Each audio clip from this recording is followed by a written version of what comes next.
Hello, everybody, and welcome back to a brand new live stream. Make sure you guys like the stream down below and subscribe to the channel if you are new. If you're already subscribed, feel free to go ahead and hit that bell so you never miss another live stream. And the rumors are true.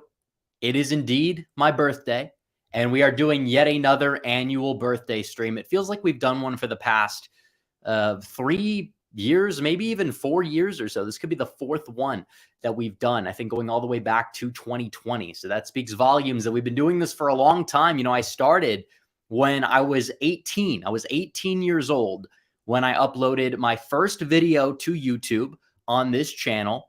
And now I am 23 years old. We have 154,000 plus YouTube subscribers. We have a great network we've built here. We are making an impact in politics, make no mistake. And, you know, you get a year older, I guess it does get a little bit less impressive, but it gets more impactful as well, I will say. So I kind of detest the notion that it is less impressive when you think about it. But either way, we're here. And I appreciate all the birthday wishes that we've gotten over the past day or so.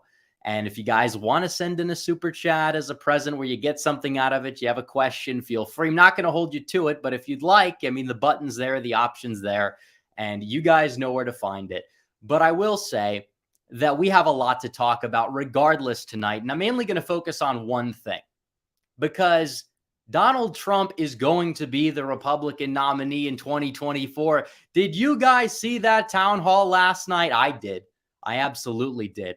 And nobody can really formulate a coherent attack against it.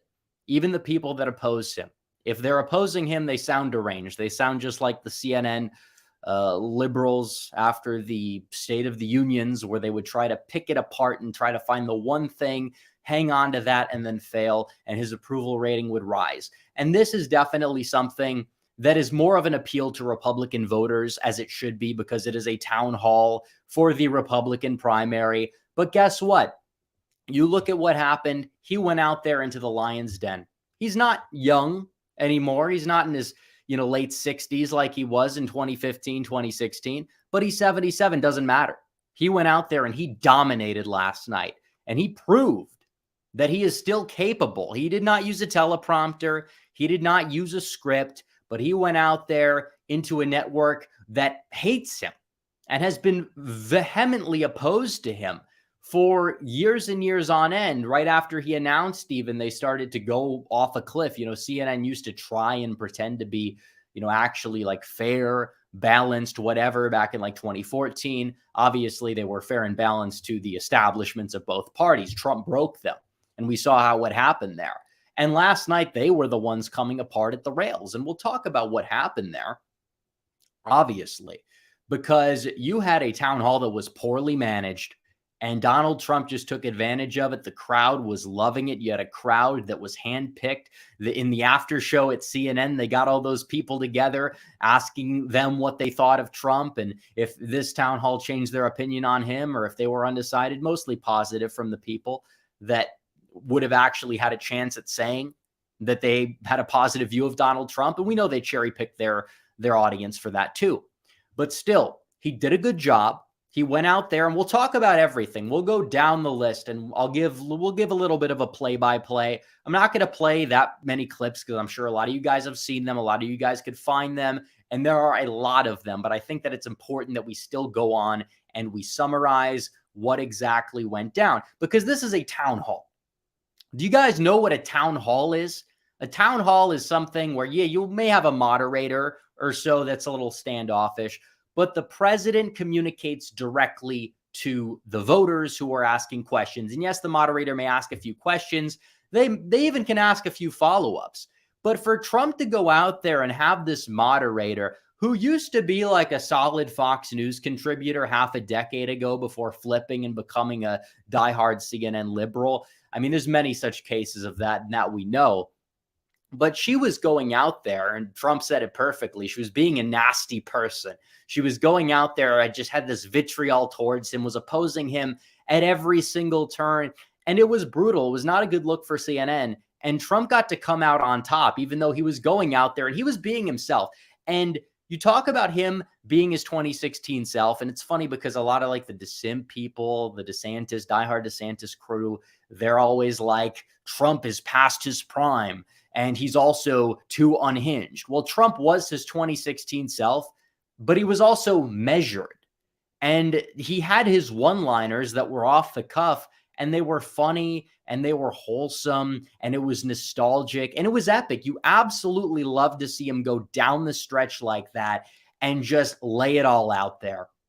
And that's what he did, whether it's that comment that he made to the Collins lady who was moderating the town hall, whether if it was what he said about the whole Carol case where she's accusing him of all these crazy things. And then he goes out there and basically defends himself. And even in ways he didn't even do in 2016. He didn't defend the Access Hollywood tape in 2016, which there was a lot he could have defended. He, apologized. What does he do now? He's going on offense a little bit. He's saying, listen, what's in the clip? I said, if you're a star, they let you do it. And fortunately or unfortunately, this is a thing.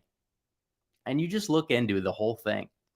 And it's like he had his one-liners, but he also was measured. On policy, he was measured. This is kind of like, in a way, the compromised Trump that should, in theory, work out for everybody, especially his base. The energy, he's not like yelling. He doesn't have like the whole growl in his voice necessarily, but he's forceful enough when it comes down to it. He's somebody who goes out there and still has those one-liners that hit, but the audience erupts in laughter. They're not even like, disgusted by the attacks or anything. I mean, it's true. And you have the town hall moderator debating Trump. They should not be debating Trump. This is a town hall. It's an open forum. You don't have to like what he's saying, but if you're going to have him for a town hall, you're not attacking. The town hall is not supposed to attack the person. This is not Clash of Clans, and it's not town hall level 12 and up where it's weaponized town halls. No, that's not how these things work. This is the town hall where you have a presidential candidate that's going to sit down and you're going to be asking him all sorts of questions. And from there, he's going to answer them. And what did they focus on? Because I want to get to the meat of it. We talk about how Trump portrayed himself and how, well he was put together, and probably more put together and just the perfect level of energy compared to where he was in 2021 or 2022. Because the whole takeaway was Trump's talking about 2020 again. That's the takeaway that they will use. Now, what did the town hall lady, Collins, or whatever her last name was, what did she ask Donald Trump about first? And what did she go on about for like a half an hour on end? The 2020 stuff. She was the one who brought it up. What do you expect Trump to do? To sit back there in this primary field and say, oh, I admit you guys were right about everything. It was perfectly free and fair. I was wrong. You were right. Do you think Trump would go out there and say that? No, of course not. Like, let's be real here. Do you think Trump really was going to go out there and like do a full 180 on it? Like I said, it's important that he focuses on those main issues for 2024, which are not going to be issues 4 years ago.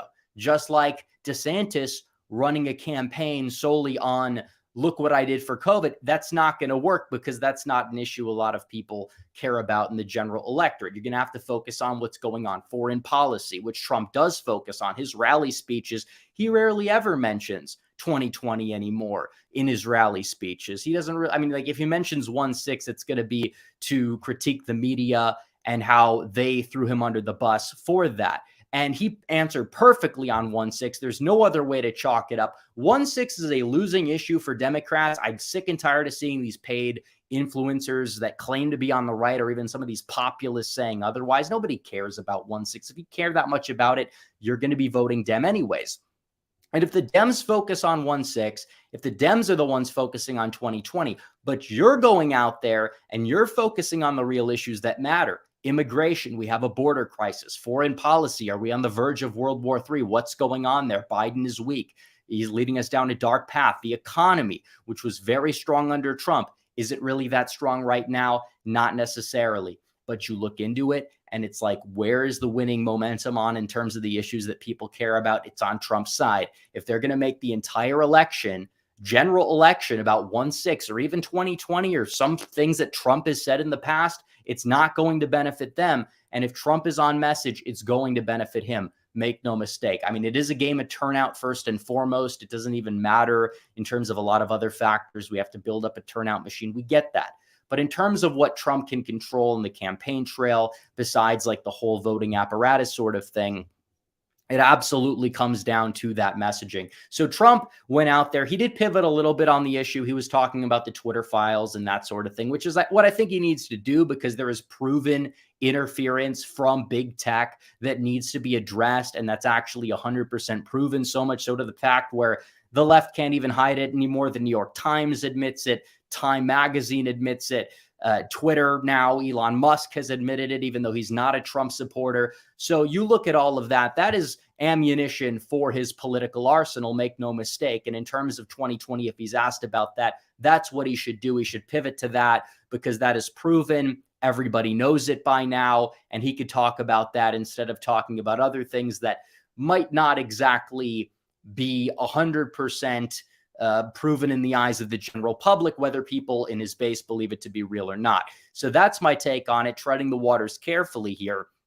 But other than that, it's like, do you really expect me to get mad at his answer there? Because it's not like he really said anything unexpected if they're going to be making the town hall about that. And then about 1-6, what did he do? He pulled up the receipts, which is true, because they lie so much. They impeached him in the House over a blatant lie that was so bad. It's like clown world type of stuff, how they were able to get away with that. And you see a lot of people on the right in the camp of the opposition, the Neo Never Trump camp. I believe DeSantis's press secretary or deputy press secretary on 1-6 was calling for Trump's impeachment and removal. And again, that's the guy they want to prop up against Trump. Look at who's in his corner. I'm not saying that, it's all guaranteed to be 100% that, but what I am saying is it's not a good look that those people are the people backing Ron DeSantis, whose campaign's in utter shambles right now and coping massively on Twitter. But what I will say is, when it comes down to the whole 1-6 thing, what did Trump do? He said, yeah, some of these people need to be pardoned. Objectively, you have to look at it case by case. A lot of them should be pardoned. And there were, insinuation that there were feds, and he called the police officer who shot the unarmed woman, which again, I've talked to multiple eyewitnesses of the situation. It was an unjustified killing, far more unjustified than a lot of the killings by police that the left will riot over, burn cities down over. Because what did the woman do? She wasn't reaching for any weapon. She was just, walking, standing there, whatever. She was shot. Trump called the police officer a thug. He is a thug. Thugs are people that go out there and kill unarmed women. That's true. If you kill an unarmed woman, in any case of the term, I don't care if you're a police officer, you're white, it doesn't matter. You are a thug, plain and simple. And Jake Tapper is going to be there in the post-game show, just crying those crocodile tears because Donald Trump happened to dare to say that the man who shot that woman happened to be a thug. Yeah, give me a break.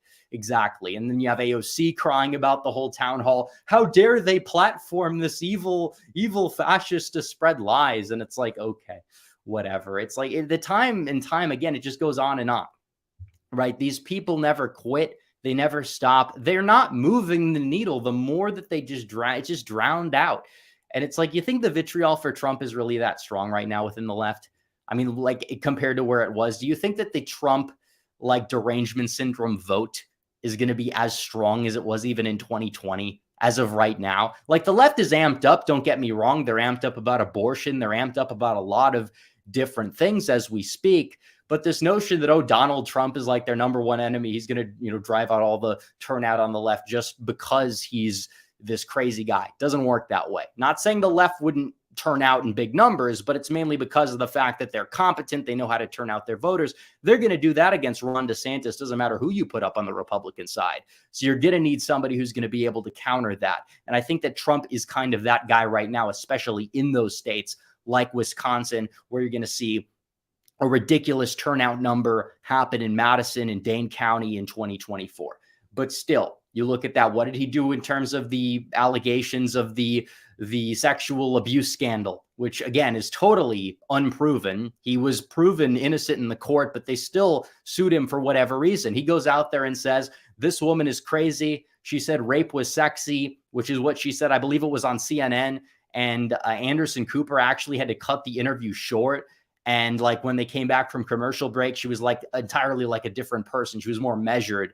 She wasn't talking the same crazy talk, probably because they gave her a good talking to and or medication. But then Trump said she's not a stable person whatsoever. She named her cat Vagina, which is exactly true. And they weren't allowed to put any of this in the deposition. They changed the law just so they could sue Donald Trump. They changed the statute of limitations solely for this case trying to play out to their political gain. It's not, because it's fake. And he was on fire, just hitting the one-liners off the cuff, no teleprompter, no nothing. And a town hall setting like this, he doesn't need a teleprompter at all. You know, he's that guy who could go there, and he was still measured though. You know, he wasn't like erratic or talking nonsense for the most part. He was on point and measured when it came to the Ukraine question. You know, we could talk about the economic stuff. He did very well there. The gun question, you know, obviously the bump stock thing's still a little he's defending that. Like he likes to double down on things. He says, oh, it's like irrelevant. People don't really use them a whole lot, which is true. But at the same time, why then is it a big deal to ban them? It's not like you're giving them something without giving them anything, because they're still mad. They still want to ban all the guns. So you don't want to give them anything, right? You don't want to do that. And then he did talk about, you know, if there are, you know, teachers who happen to be trained, if they're, you know, military soldiers, whatever, you know, 5% of them are, and they happen to be armed, then I mean, is that a bad thing? No, of course not. It could potentially save lives in schools, and you need armed guards, but you also have to address the mental health problem to stop the mass shootings. All of that is true. All of it. And then he talked about the economy, saying, drill, baby, drill. We have so much oil. We need to go out there. I mean, those are good answers for a Republican primary, especially when he's going up against somebody like Ron DeSantis, who has a very mixed and murky track record when it comes to energy issues. You talk about a lot of, you know, delegates being in states like Pennsylvania, Ohio, West Virginia. Texas is a big one. We'll talk about the poll that dropped from there. But it's like, yeah, you look at that, and it's like, okay, well, he's got the upper hand there. When it came to the Ukraine issue, he was on point on the Ukraine issue. They were pushing him so hard, trying to trip him up, interfering nonstop. The town hall moderator was debating him. What did he do? What did he go out there and say about Ukraine? She was saying, you don't want Ukraine to win the war. You don't want Ukraine to win the war. And he basically didn't answer the question. He gave the answer. What did he say? He said, I want people to stop dying. I want to have peace in the region. That is the position that a majority of Americans support. There is no other way you can chalk it up. They want to gaslight with the current thing narrative. And you know what? It's not working. It's not. And Trump gives his answer. Then the town hall moderator will go out there and just try to rebuke him 15 times on the issue. He's unmoving. He'll say a witty comment. And just like he said, you're a nasty person. It was funny. That's vintage Trump. He did that to Hillary Clinton in the 2016 debate. And all the people that are mad about this are the same people that consistently whine about 2016 Trump being long gone or whatever. And it's like, you know what? No. He's back. He's right there in your face. You don't want him because you are deranged. A lot of these people are being paid off by super PACs that are also whining about this as we speak on Twitter. It's hilarious. And he goes toe-to-toe with the enemy. Ron DeSantis does not go to unfriendly media for a reason. And they are a lot easier on him than they are on Donald Trump.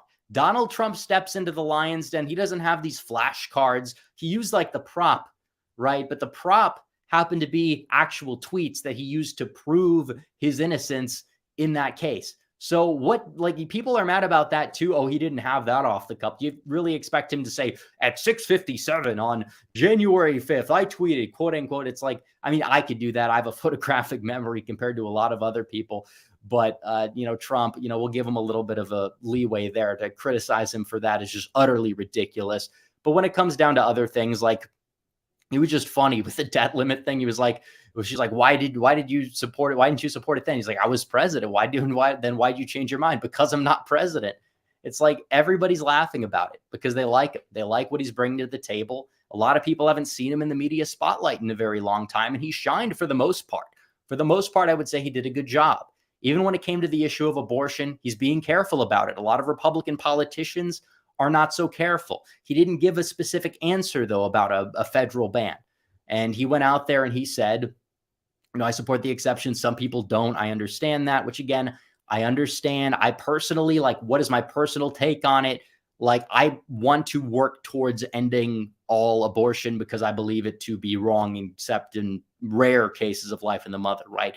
But I also understand that if you go out there and say, we need to ban every single abortion, that you're probably going to drum up support on the other side, lose support. It's sad, but it's the way it is. However, you have to move the Overton window. Otherwise, we're going to lose. We're going to have more abortion than ever. We're going to be more screwed. We're going to be committing even greater atrocities than we're committing right now. We have to be level-headed about this. However, he still went out there and said, I did a great thing. I have no regrets about the, ending Roe decision, taking it back to the states. That's something Republicans have tried. And then he said even some Democrats have tried, which is true because there have been some Democrats in the past who did actually used to be sensible and had some pro-life positions, but the Overton windows moved so far within that party and on that issue in general that it's sad.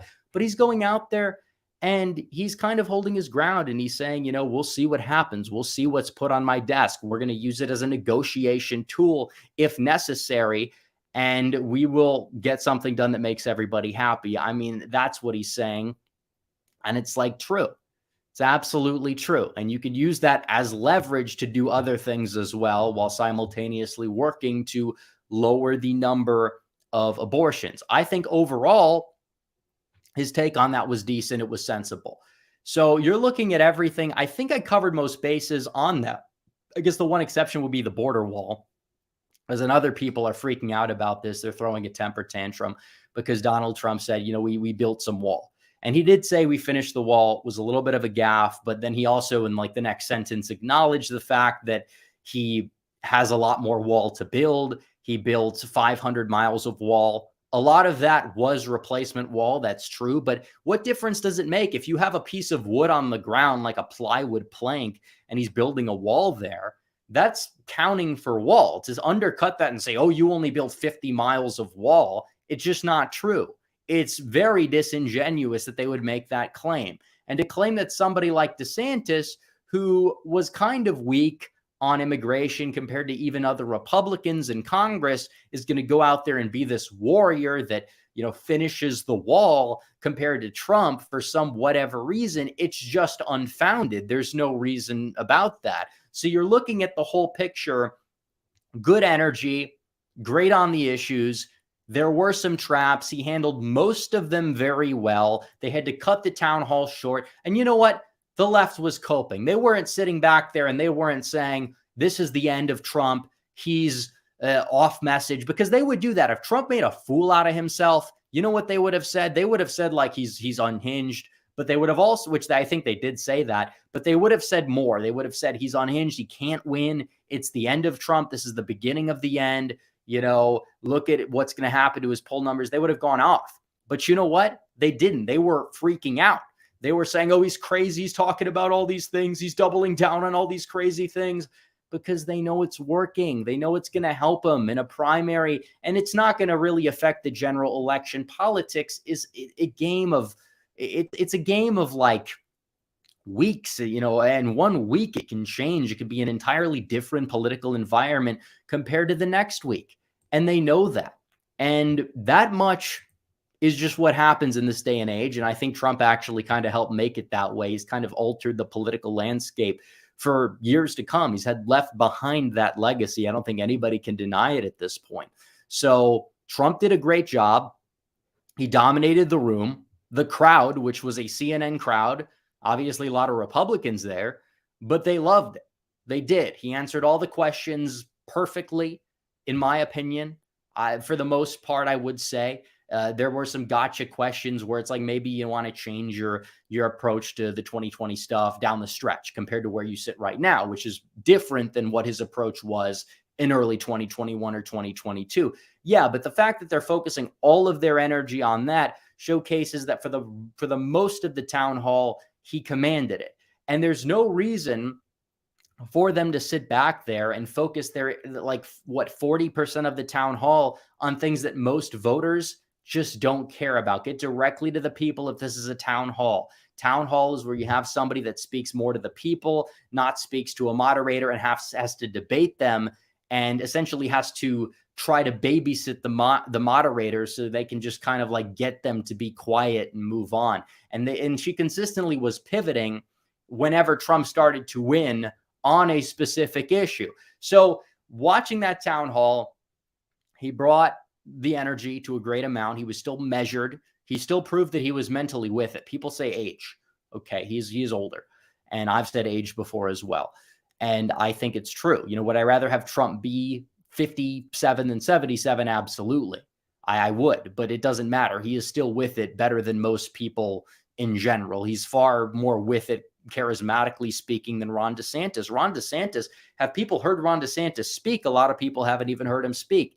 He sounds very robotic. He speaks in that robotic tone with the speaking rhythm. You can tell that either he's A, reading off of a flashcard, or B, is repeating a statement that he's repeated in the mirror 50 times. And people don't like that. It's inauthentic for the most part. And it's not going to help you, especially in a Republican primary where people crave authenticness. They do. So regardless, they know it's over. They know it's over for them. And you look at the polls. This is not West Virginia.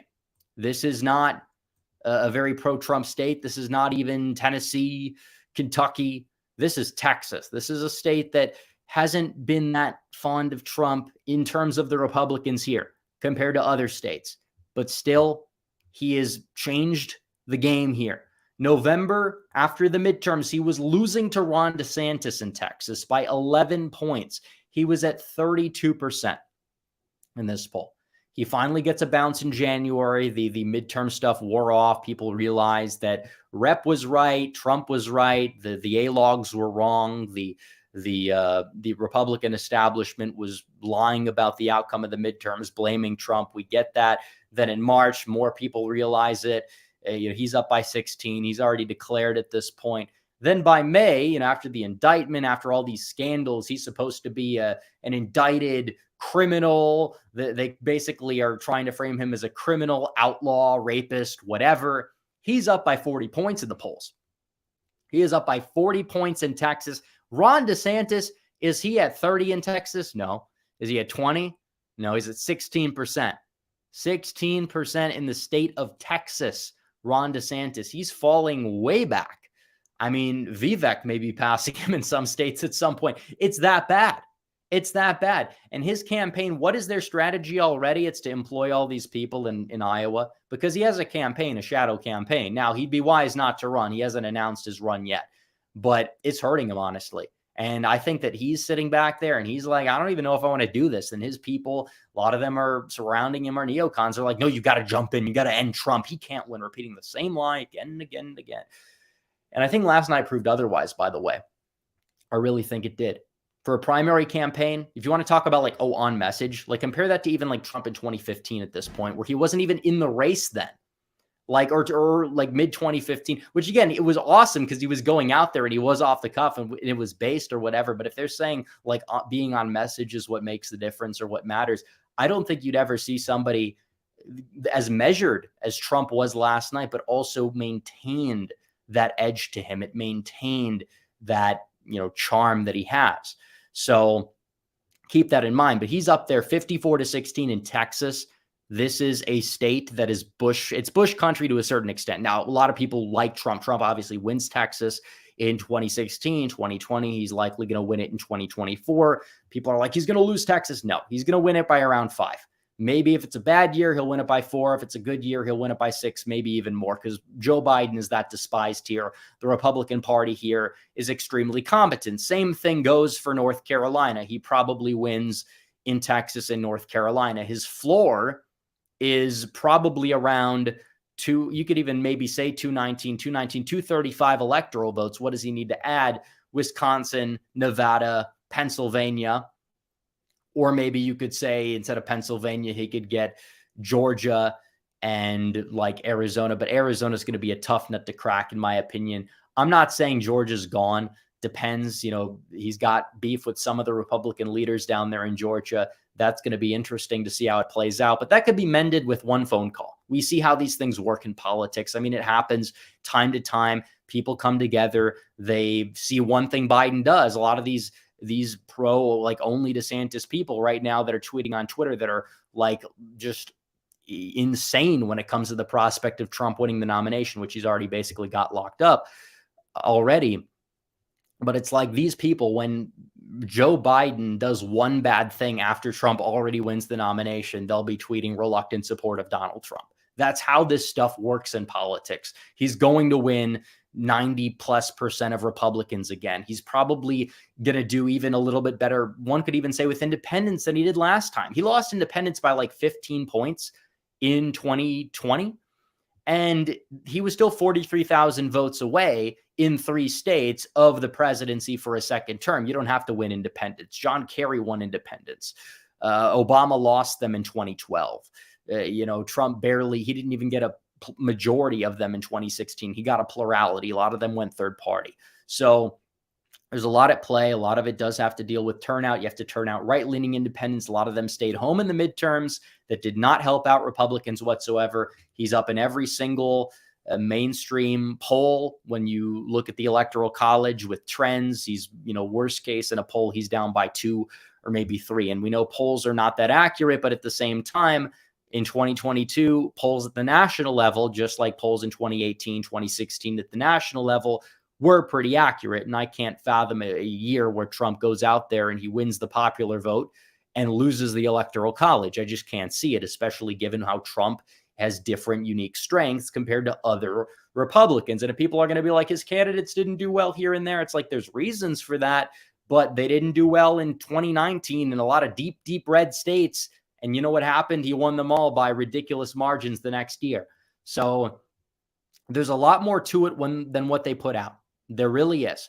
And he's up in Texas. He's going to win Texas. He's going to get the nomination. And people are like, it's not 2016. You're right. It's 2024. And he's arguably better now in some aspects. And it's the problem is people just don't see him out there. When they see him out there, they like him more. And I think a lot of people can look at that town hall and say, okay, maybe, he's not going to add like a lot of independence from it, but he doesn't need to. It's the primary. You go for that in the general election. The sooner he locks up the primary, the sooner he locks up the general, can start running a general election campaign, which he pretty much is. He mentioned DeSantis, I think, once in the whole town hall. And what did he say about DeSantis? He said he's way behind in the polls, which is true. I mean, if he can't even win Texas, he can't win the nomination. It is Jover. It is Mahover. It is Grover. It is all kinds of over for Ron DeSantis right now. And there is no reason why he should enter this race. It is only dividing the party. You are either going to get Trump with a united party, or you are going to get Trump with a divided party. They would rather get Trump with a more divided GOP, just so Donald Trump loses the general, because they want to get him and anything to do with him out of the Republican Party for all the wrong reasons. And that's a major, major problem. And it's a problem that we need to deal with as we see fit. So I think we've covered a lot of what we need to talk about tonight. I'm sure the super chats are going to cover it a little bit more. We are going to get to the super chats right now because we have quite a few already. We're going to get to all of them that we can tonight. I'm sure we're going to obviously get to all of them, period.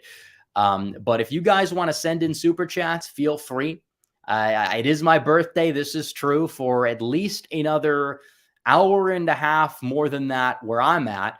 On the East Coast, it might be just 48 minutes away from not being my birthday. But nevertheless, we are here. Like I said, we started this channel. I was 18. We're 23 now.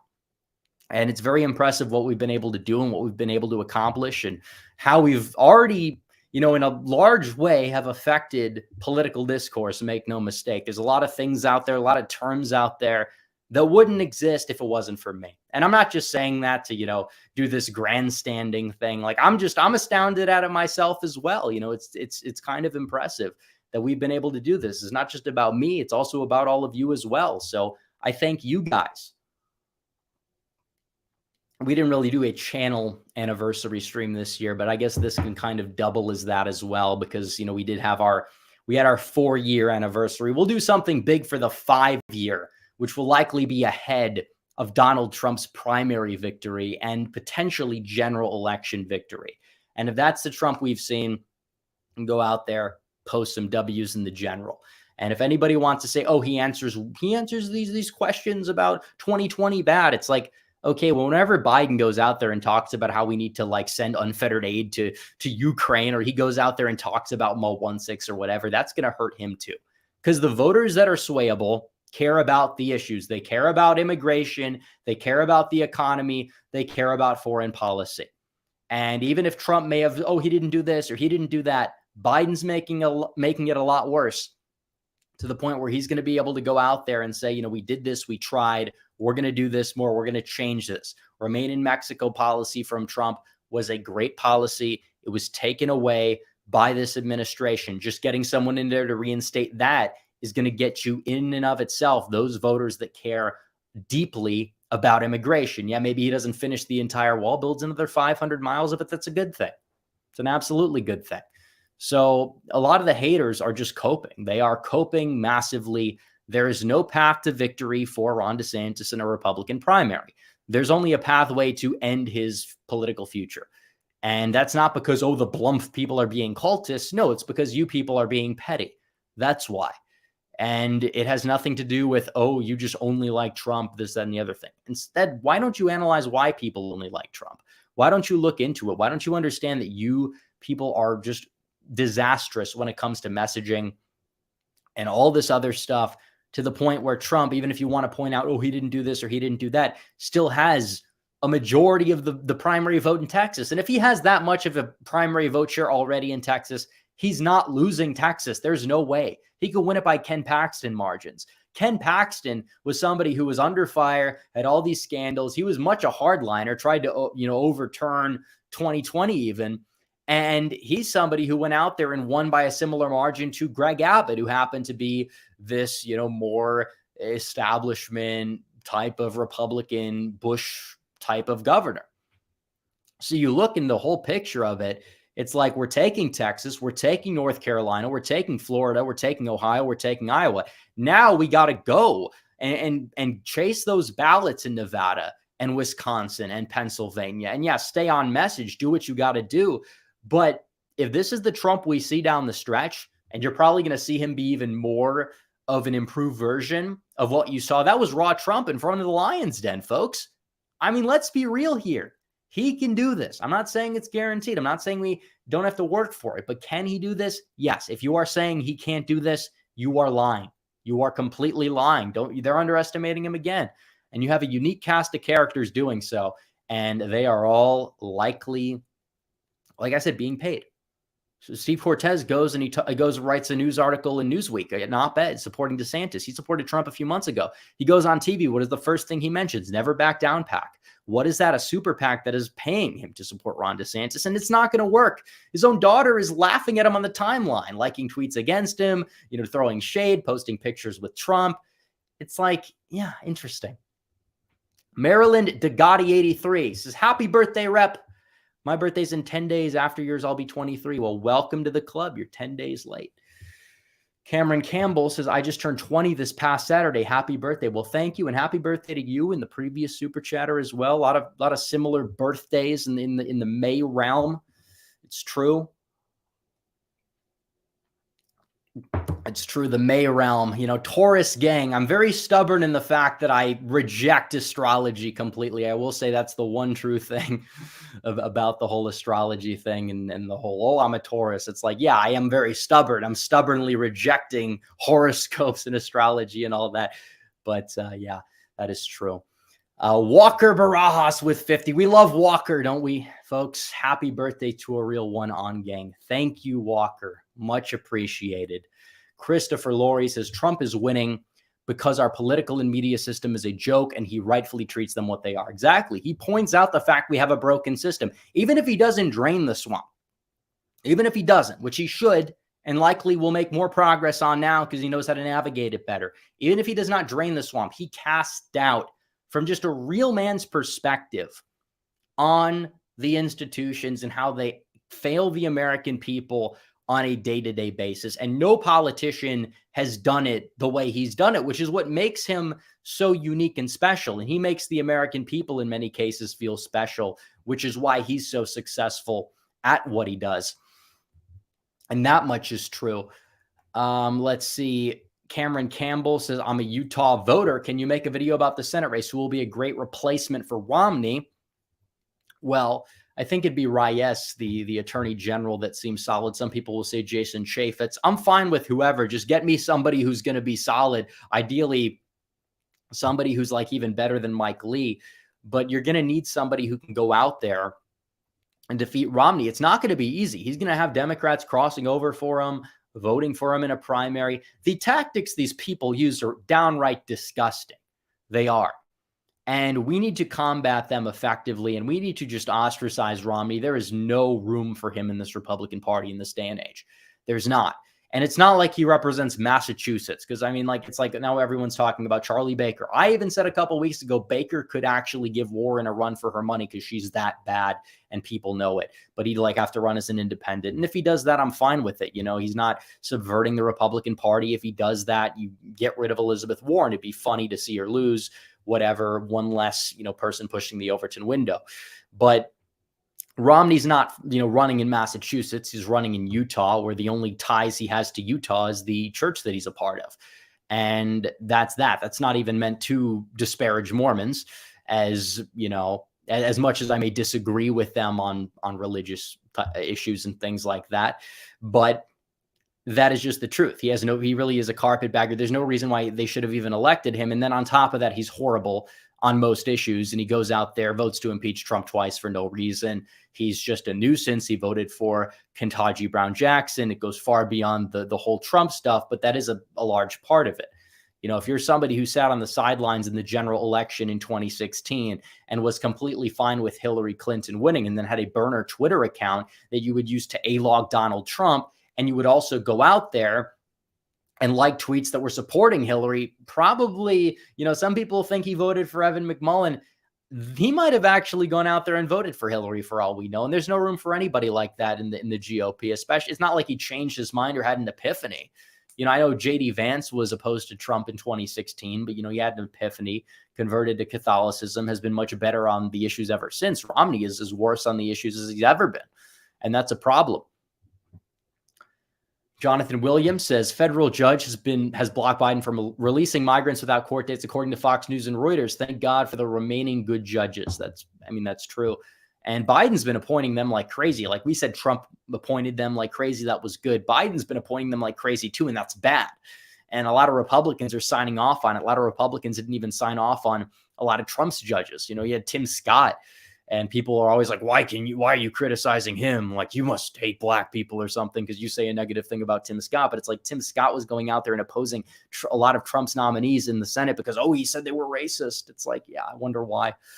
Like I said, and like Tim Scott admitted, it's funny, you know, if he was white or, you know, whatever, he wouldn't have gotten ahead in politics. He admitted that. He wrote an op-ed. He went to the Democrats' office first. He didn't know where he stood. He was apolitical. He wanted to run. And they said, get in line, because they had a lot of, you know, people that look like him in the running. So he went over to the Republican side. They welcomed him with open arms and he ended up winning.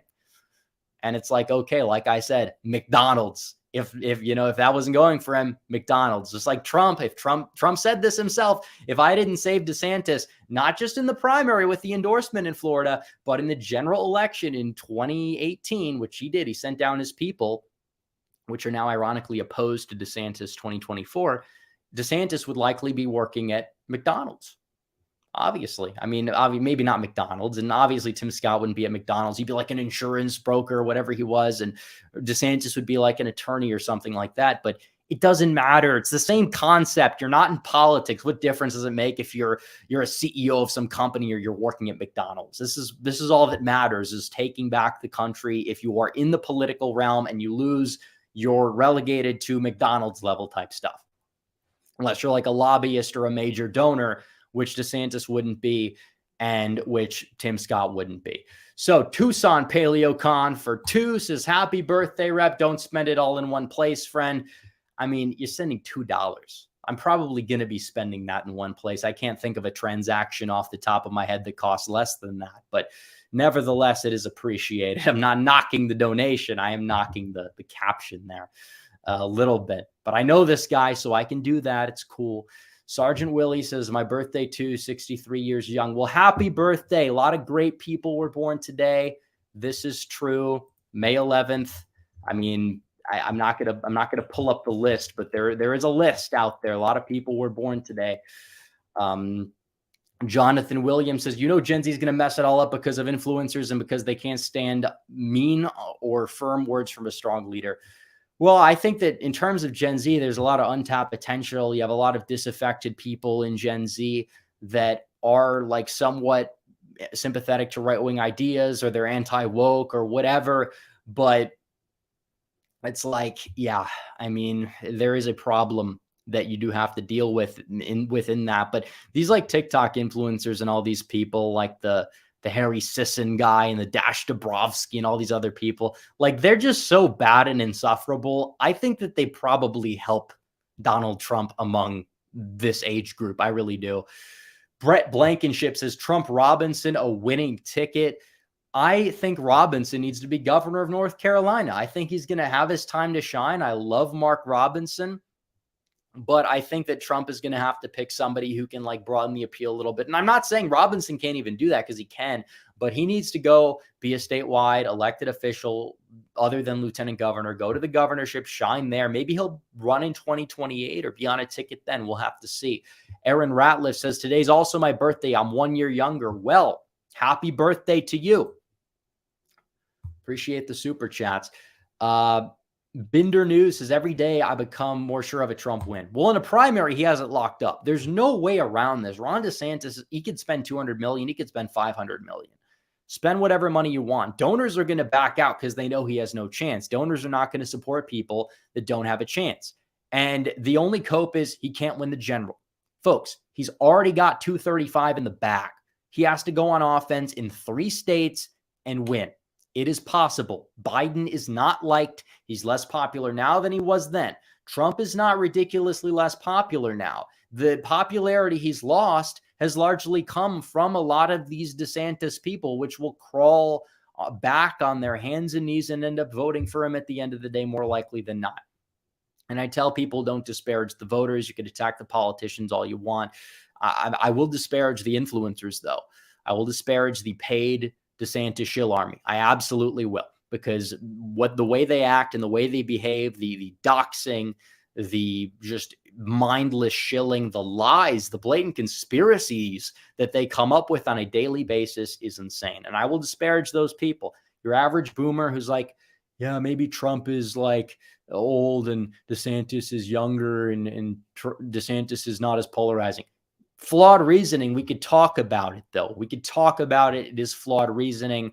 But I will say this, when it comes down to the whole Trump thing, it's like a lot of the influencers on the other side are just awful. And that's what we're opposing, and we're opposing their lies, not even attacking the voters. A lot of those voters, the people who might vote for DeSantis in a primary for whatever reason, because they think it's going to help the GOP, even if it's not, because they just don't get it, they will come back. So I'm not disparaging those people. I advise other people not to disparage them. But at the end of the day, we got to do what we got to do. And this influencer troll army and the lies that they are spreading needs to be combated on a daily basis. And the more we combat those lies, the more people we're going to have on our side. And Trump's already bringing them all aboard. And that's a good thing. It's a very good thing.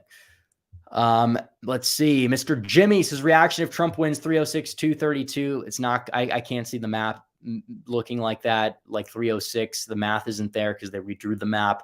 Senate is 51R, 49D. House is 222D, 213R. So you're basically saying it would be the same as it is now, but the inverse curse. No, it's not going to happen.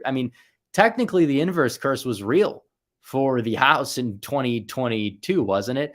I mean, it's not going to be 306 because the map has changed. It would be virtually impossible. You'd have to like make other states that are safe blue-red and states that are safe red-blue to get that math right, unless you could show me a map otherwise. But it's like, yeah, we're probably going to go out there. I'm not really confident in Michigan. The state GOP is awful. Pennsylvania, I think there's a good shot. I think Trump is like that unique X factor there. Oz was not that. Mastriano was not that. Barletta in 2018 was not that. Neither was Wagner. Trump, however, is. And he is somebody that can get that T, the rural T out heavy. And I think he can build on his margins in northeastern Pennsylvania if he plays his cards right on the issues absolutely, and gets that turnout operation going. I do believe that could happen. Let's see. But in terms of that, I think he can win. I'm not saying it's guaranteed. You're going to have to work for it, but you're looking at him in the town hall. You're looking at Ron DeSantis and how he likely would perform in a town hall. There's a reason why he's not doing it. And all they're doing is sitting him down 10 hours a day, prepping him for the debate, prepping his one-liners against Trump. I don't think they're going to land if Trump debates. And if Trump really is surging in the polls and does more of these town halls before the first scheduled debate, maybe then Trump does have a reason, a legitimate reason not to step in the ring with them. I still think he should for at least one debate, though. I really do, especially if Tucker's willing to moderate it. A history guy says, happy birthday, Rep. Well, thank you. Thoughts on the debt ceiling debate, and if we default, who will bear the blame and what effect would it have on 2024? Not going to lie, not the biggest expert when it comes to the debt. But what Trump did say is the fact that, yeah, if we don't do it now, we're probably going to do it later. That's probably true. And I'm not sure what the best thing to do in this situation really is. However, when you look at it, we have a massive problem. We're in a ridiculous amount of debt. We keep spending. It's crazy. Biden spending by a ridiculous amount. Even in the Trump era, we were still spending by a ridiculous amount. There's so much that we do need to shave off, and we probably will be in a much better position than we are right now. But the fact that we're like that close to it kind of just shows that this whole, oh, let's print money, let's do all this stuff, regardless of who's doing it, Trump, Biden, whatever party, probably not working. I'm not trying to sound like a libertarian, but I would rather have us have less debt. And the key thing is that it's more about the debt to GDP ratio than the debt itself. And it's possible that we'd be in a much better position in regards to the debt if COVID did not take place. That much is very true, because after that happened, we've been spending a ridiculous amount, and it's been a big mess, and we're not recovering. We're paying people not to work. We're not stimulating the economy. Unemployment's down, but so is the labor force participation rate, which is a massive problem. So even if Biden wants to go tout the unemployment statistics all he wants, which again, we're not much different than the Trump's admin, then you have to look at the labor force participation rate as well. Bad people do exist, says, here's your candle. Wish for a Biden 2024 victory and tell us your wish so it won't happen. Okay, thank you. I appreciate the super chat. Devin Evans sent 500, says, I turned 21 on the 2nd. Well, happy birthday. Lynn RX52 says, great analysis, Red Eagle. Thank you for the super chat. Arwatinsky says, how do you feel about Tim Sheehy in Montana? There's a lot when it comes down to that. I mean, he's an outsider. I don't really think he has the biggest name recognition, and I'm skeptical of these people that can self-fund. I don't know who the best candidate is, but you look at somebody like him, that's a massive unknown. And Montana is a state that is safe red. I think Republicans could win it regardless of whoever they put up, as long as they don't put up Ryan Zinke at the top of that Senate ticket, because the top of the ticket will likely be Trump. He's probably going to win it by at least 15. That's going to be more than enough to carry whatever nominee. And McConnell has committed to spending, even if it is Rosendale, who I think would win. Even if he lost in 2018, he's a lot more established now. He's outperformed more than he's not. But it's like there's a lot we don't know about these candidates. And I would prefer to run people who are solid, who are based on the issues, but also have more political connections, because we don't want them to get outspent. Although getting outspent definitely matters a lot less when it comes down to a presidential year. I will say that. Ryan McDonald USA says, we don't want Jack C in New Jersey 2025. I don't know who exactly they'd be able to put up that can go out there and win. I'm not really sold on somebody like Jack C on the issues necessarily. He did better than I thought he would in the general election, though. But I don't know who that X factor candidate is for New Jersey. You're going to have somebody who is the most solid, but still is capable of victory in 2025. I don't know who that would be. It might be an unwinnable race, actually, depending on what happens at the presidential level and where the energy factor really is at that point. Although after 2022, do we really know where the energy factor is or if it correlates? It's all a game of turnout, really. Cameron Campbell says, I'm not actually surprised if Romney gets excommunicated from the LDS church. A lot of his votes, especially on abortion, very disgusting. My main goal next year is to get him out. He's clearly corrupt and bitter he lost. It's true. It is true. And he's never recovered. He's mad at Trump because Trump did what he couldn't do. Trump is his own man. He's jealous of Donald Trump because Trump's is, charismatic. He's funny. Romney's sitting there. He's robotic. And the fear I have with somebody like DeSantis is you can overperform all you want in the gubernatorial election. Romney did better in Massachusetts compared to the state's partisan lean than Ron DeSantis did in Florida. But like you look into this and it's like somebody like Romney is a robot. DeSantis is cut from that same cloth. And it could lead to some problems. You could say Florida's where woke goes to die 30,000 times. I mean, like Americans care about other issues. The woke stuff's important. But you look at Trump's platform, he's adopted a lot of that into his platform already. Even if you want to credit Ron DeSantis for that, it doesn't matter. It doesn't matter who you credit for it. It's there. So we'll see what happens there. And it's all stuff that people agree on. No chemical castration and puberty blockers of minors. That's a good thing. Trump is now on board with that. And it's a common sense policy. It's something that a majority of Americans agree with. And it's a winning issue in the culture war. We all hear all this talk about the culture war. Trump doesn't fight here and there. He does. It's not the only thing he brings to the table, though. And the fact is, a lot of these issues we wouldn't be talking about if it wasn't for Trump. Critical race theory, Tucker was the one that brought it to the forefront. Trump learned it from Tucker. Then the critics will be like, Trump only learned it from watching Tucker. It's like, who cares where he learned it from? I'd rather have a president that watches Tucker than a president who reads National Review. Like, what would you rather have? These people are deranged. A lot of them are just like mentally twisted, and the gymnastics that they're getting into are far more complex than the gymnastics that they were even getting into in 2021 when I initially coined the term DeSimp. Was when I had more sympathy to the idea of DeSantis as the nominee. If you guys remember, there was a time where it was like, yeah, we'll see what Trump does. If he doesn't run, he doesn't run. But now it's like, I'm glad he's running. As things change, expectations change. If the neocons were all lining up behind Nikki Haley, I'd probably have a much better view of Ron DeSantis, probably view him the way that a lot of people view Vivek right now. It's that type of thing. So everyone that wants to say, oh, well, if you support Trump, it's a grift. I'm a grift because I didn't switch up on the guy for supporting a $200 million sinking ship. I mean, hey, that makes me a grifter. Guess I'm a grifter then. These people are the people that are grifters. A lot of them are taking money from these super PACs to tweet lies about Trump and to divide the party intentionally for a guy that has zero chance in a general election. That's what I'm opposing. People can get mad. They can dislike. They'll be crawling back. They will come back and they'll be like, yeah, maybe you were right. And I'm not even saying Trump's guaranteed a general election victory. I think he can win, though. And I don't think DeSantis can win as easily as a lot of his people think he can. Is DOA in a lot of these Rust Belt places.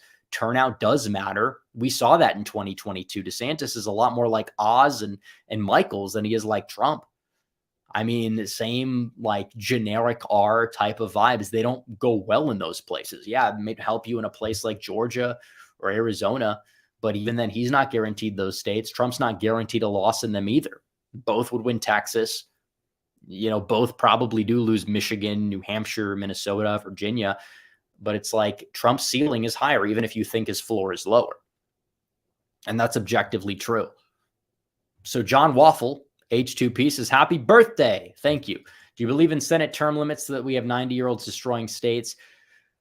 Honestly, like it would be beneficial in some places, but at the same time, like the Senate is so swampy to the point where a lot of people would just vote horribly and they wouldn't have to worry about getting voted out. Like I kind of sympathize with term limits and the idea behind them, but I think getting big money out of politics is a far more important thing. There's people who I want to have them in Congress forever. And there's people that I don't want in Congress at all. And if you're going to kick somebody out like, I don't know, Paul Gosar, but you're going to like replace him consistently with like a, I don't know, some weak Arizona politician, like a Karen Taylor Robeson type or a Ducey. It's like, no, we don't need term limits.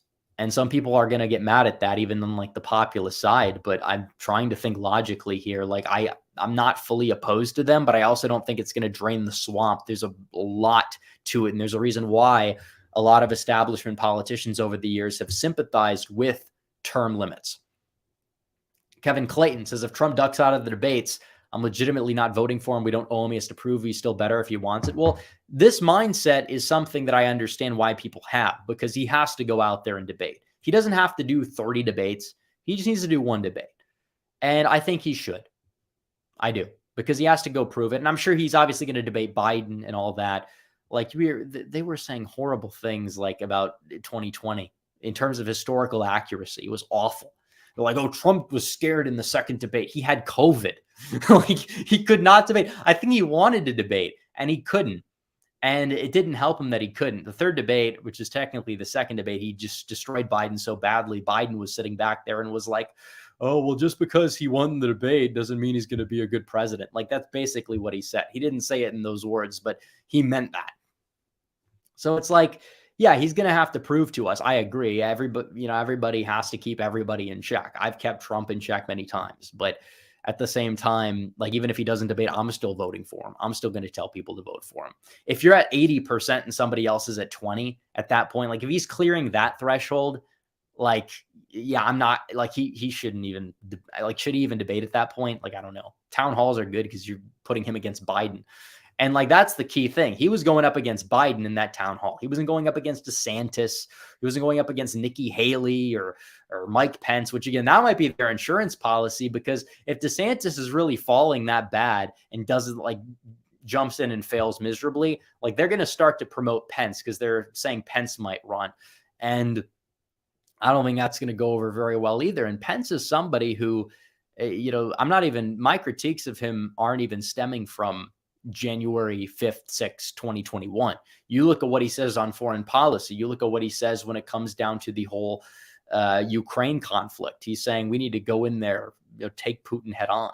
It's like, this is not somebody you want near the White House, because they're just dumb. They don't understand how politics works. They don't understand geopolitics. And the Trump doctrine has been vindicated. Trump goes out there when it comes to the whole Ukraine thing. They're pressuring him, support Ukraine, support Ukraine. He's saying, I want to end the war. I want to stop the bloodshed. I want to stop sending money. Europe has got to pay their fair share when it comes to this conflict. We're paying 6 times what they're paying combined. That was the perfect possible response. There's no other way to chalk it up, so much so to the point where even some of his critics were saying that was actually solid. So it's like, yeah. Joshua says, happy birthday, Rep. Thank you.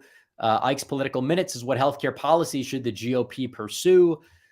You're going to have to do several things, some of which are going to have to come from the, economic right side of things, where you're going to have to say, yeah, we want to open up the markets a little bit. We're going to need people to buy it across state lines, have more competition, so the costs go down. And then at the end of the day, you're going to have some safety net. I'm not saying it's going to be this universal single payer system, but you do want to have a system in place where people who need care are not going uninsured, because you don't want that to happen. It's not conservative to sit back here and have people dying on the streets because of healthcare. And yes, the far left overblows that narrative. I get it, but still, you're going to need to be able to have a system to the point where healthcare is not even considered an issue. And we could talk about other stuff. We could talk about the cultural issues in the state of our country in that regard. There's a lot of things we can do regarding healthcare, but I think it has to be a mix of like populist things. And it also has to be a mix of, open up the markets a little bit more, deregulate here and there,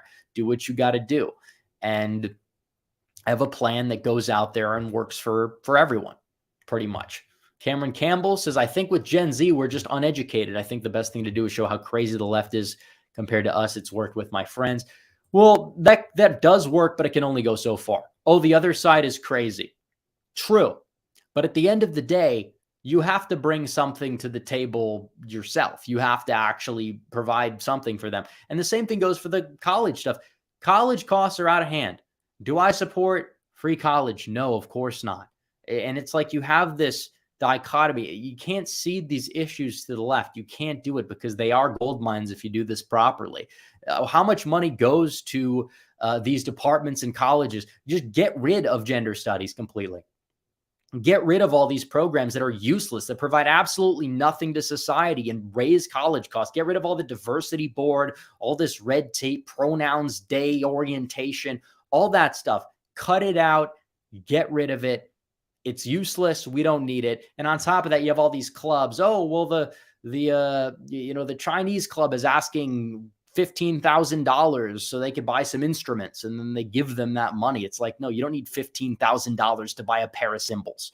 Everybody knows that. And this happens in every single public major university, and it raises the costs. College costs back in the day, even adjusting for inflation, were cheap. And yes, financial aid, even then, you got to look at reworking how you do that, because we give out too much of it. A lot of people don't even need it, get a lot of it. And obviously, you could lower their costs too, to the point where it wouldn't even matter. But yeah, there's a lot of issues you could capitalize on, but they don't capitalize on it. For some reason, they talk about socialism and boom, like the boomer stuff, that it's like, yeah, everyone agrees socialism's not good. Okay, you don't have to say it 50,000 times. Let's talk about other stuff. Okay, let's talk about social Marxism and the wokeness that persists throughout all of our institutions. Let's talk about that for a change. Let's talk about that. There's a lot of socialist countries out there that don't engage in that type of stuff. Let's be real. And obviously we want a market economy, and we know that. But when it comes to like the evils of Marxism, a lot of it comes from the social, the cultural perspective, more so than, oh, we're going to have more of a command economy, which again, we don't want, but it doesn't matter. The fact that you even bring up this terminology and say, oh, stop talking about that. And then you still, even in 2023, get this like knee-jerk reaction from people that's like, oh, wait, you're on the left if you say that. It just proves that we're broken. We are broken as a movement if we can't have this dialogue. We're not trying to go Bernie Sanders. We're trying to go like 2016 Trump. When did Trump mention socialism in 2016? And he stopped mentioning it now, which makes me more emboldened to vote for him, by the way. It makes me more emboldened. He's stopping the pandering, the boomer rhetoric that doesn't even add boomers to your side. And he's going out there talking about what matters. That's what I love to see from Donald Trump. That's why he's going to be the nominee. That's why he could very well be the 47th president. Could be. Ike's Political Minute said, could Henry Cuellar successfully challenge Cruz? Too many scandals to get through a primary, too right-leaning to get through a Democrat primary. He's not going to be the nominee. Cruz is going to beat Allred by probably 5 to 10 points at this point, because Allred's just gone crazy on the two-way. And Republicans already out of the gate of 49, 50 seats if you add West Virginia. Get Montana, get me Ohio, and then go for Wisconsin, Arizona, Nevada. And Mitch needs to do his part. Apparently, he's not doing his part, and that's a problem. Cameron Campbell says, do you think we could see Gen Z switch right when they get older, like how the boomers switched from hippies of the 60s to what they are today?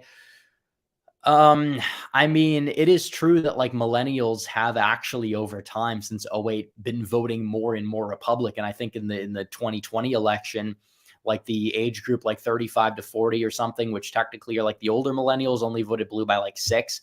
So I think they will.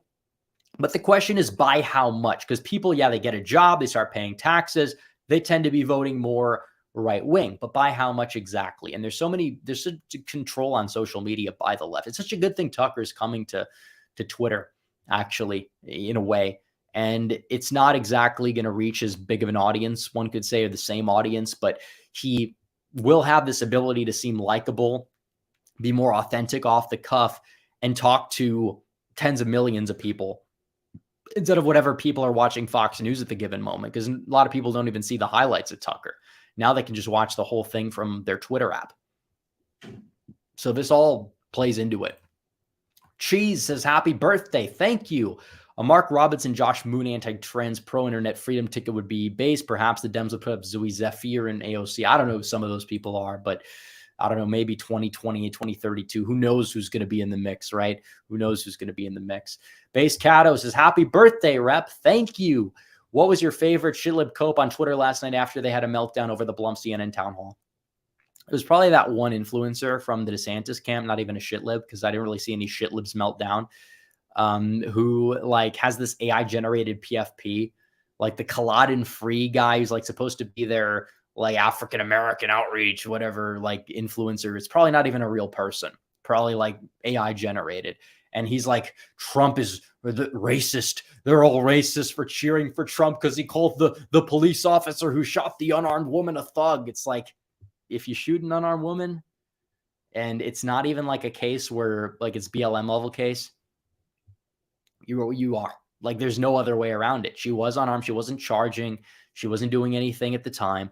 This has basically been proven. There's been people on site that have eyewitness testimony to this. So they're going to lie about 1/6. Let them lie. It's not going to help them. When they talk about 1/6 and democracy, it doesn't help them. It didn't help them in the midterms either, based off of those two things alone. It didn't.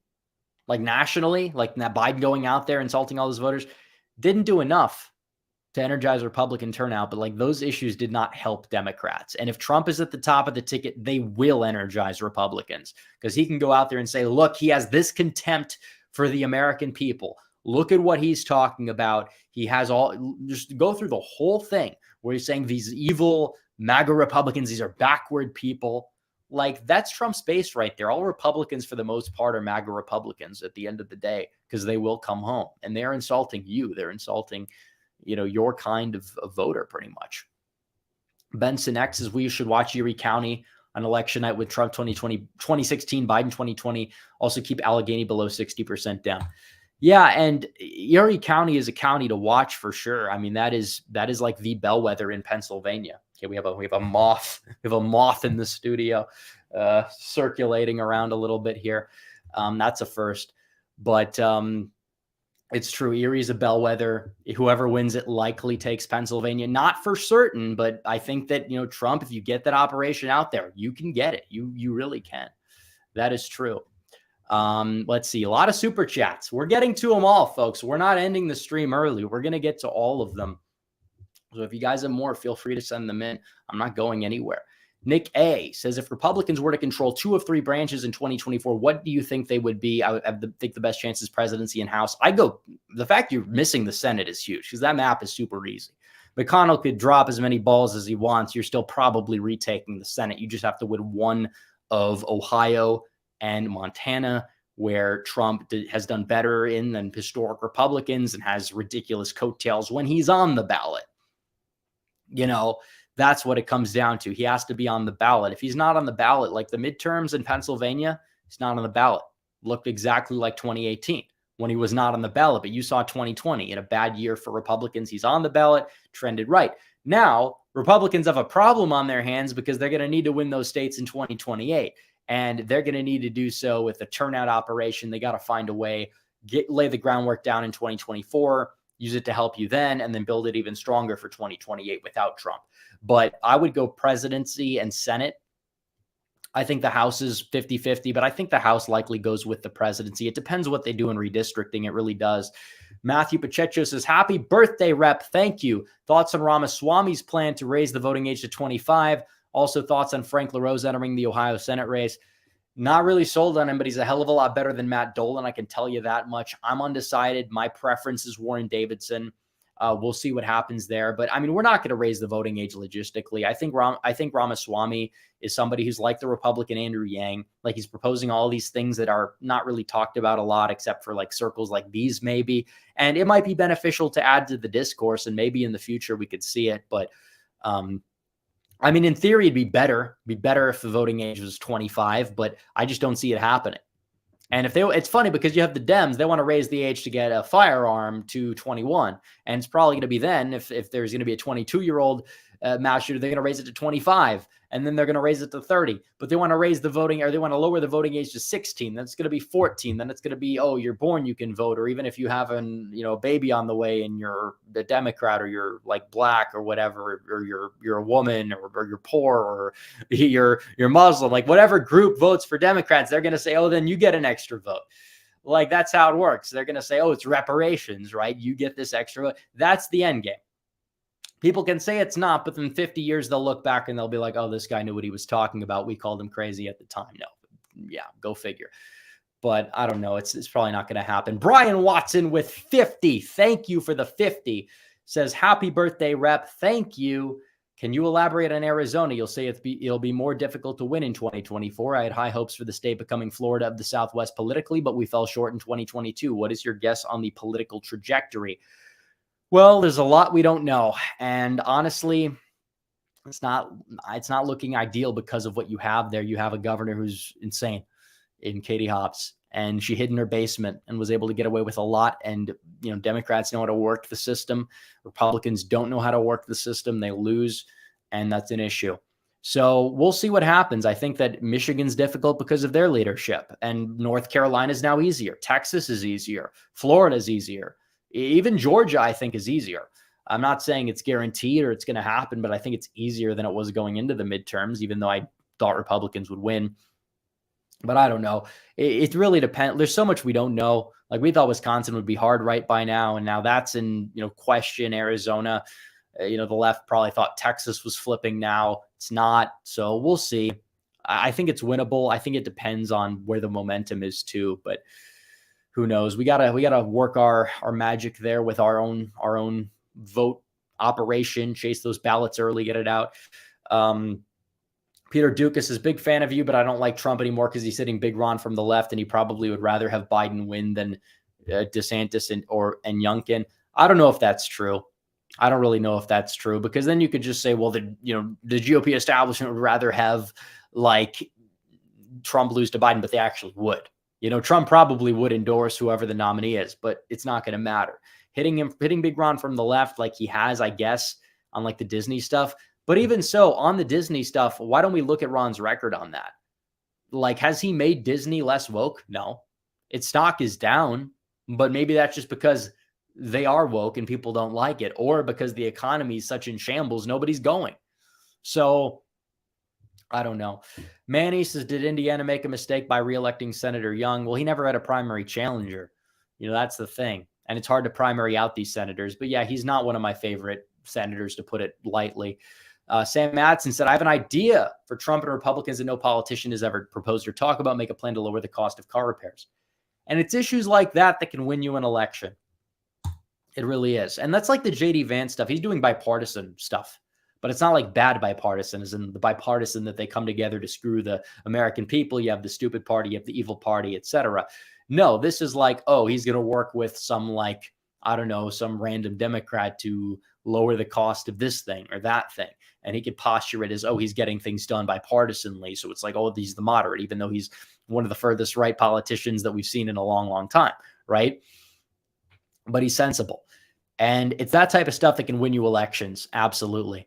And that's the type of stuff you talk about at the State of the Union. So yeah, obviously, whatever Republicans want to come around, they're going to have to do that. Used car prices are through the roof as well. That needs to be addressed and talked about.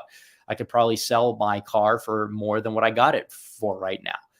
It's that type of thing that is true under Biden.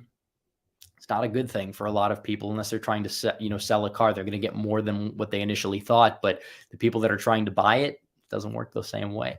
Also, how bad will New York and Wisconsin redistricting be?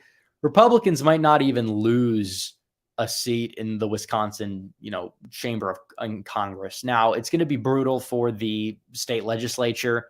For all we know, it could still be relatively decent. I don't know. New York, if they redraw that map, that could be brutal. I don't think it'll be as bad as the Hochulmander, or it just won't stand.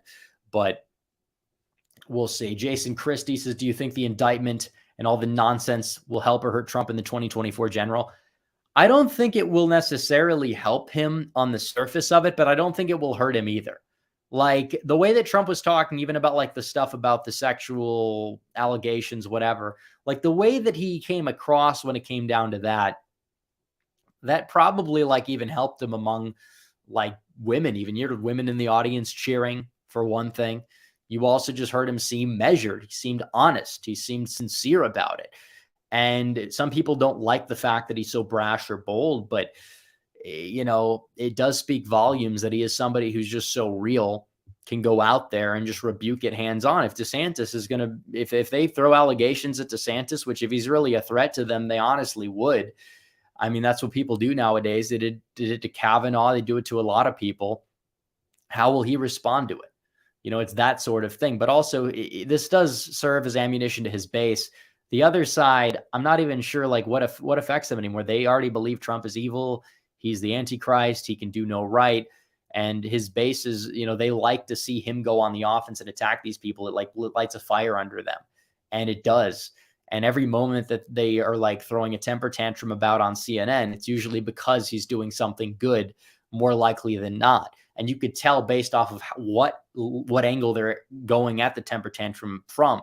If they're sitting back here and they're like, oh, it's the end for Trump, he can't, he's losing support, whatever. That's one thing. But if they're like, this is scary, threat to democracy, look at what he's doing, like they're in their own bubble and they're mad because he's actually gaining. So I don't think it's going to hurt him in the general. I don't think it's really going to help them a whole lot either. But if they're going to focus their ammunition on 1/6, 2020, indictments, whatever, they're going to make this about Donald Trump and his personal character. And Donald Trump is going to make this about ending World War III, securing the border, lowering costs, doing what he has to do. Then guess what? He's going to easily use this to his advantage. It depends how the left campaigns. Let them air the ads about Trump and 1/6, whatever. Let them lie to the American people's face. They're sick of hearing about it. So any influencer out there that's going to sit up here and sit with a straight face and be like, oh, this is brutal ad material if Trump's not going to fully like condemn all the things that he's stood by. It's like, get a hold of yourself, please. How much are they paying you?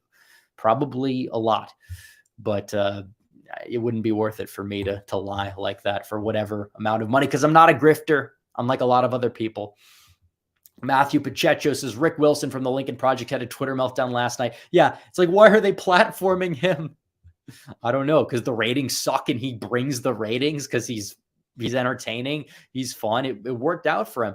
The DM Productions says, what are your thoughts on Brian Slayton in Texas, the Trump-supporting GOP congressman who was outed from Congress and called a groomer for a relationship with a completely legal adult?